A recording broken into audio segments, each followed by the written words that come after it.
বিভিন্ন জায়গায় এসএসসি পরীক্ষার্থীরা আমাদেরকে ফোন দিচ্ছে যে লোডশেডিং এর কারণে তারা পড়াশোনা করতে পারছে না।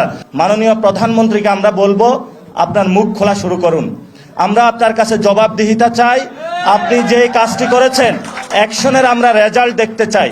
আমাদের বর্তমান পরিস্থিতি তিনটি লড়াই চলছে। যে লড়াইয়ের মধ্যে অন্যতম একটি লড়াই হলো গণতান্ত্রিক লড়াই। আপনারা দেখেছেন যে ক্যাম্পাসগুলোকে অস্থিতিশীল করার প্রচেষ্টা চালানো হচ্ছে। আমরা বলবো, একটি গণতান্ত্রিক ক্যাম্পাসের জন্য আমরা আজীবন যুদ্ধ করেছিলাম, ভবিষ্যতে আমাদের লড়াইটা থাকবে।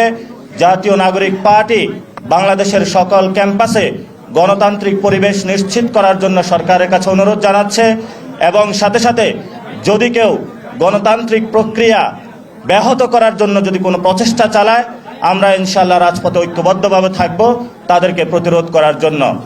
দ্বিতীয়ত যে বিষয়টি, সরকার জ্বালানি সংকট থেকে শুরু করে অনেকগুলো বিষয় বাংলাদেশের মানুষের সাথে লুকোচুরি খেলছে।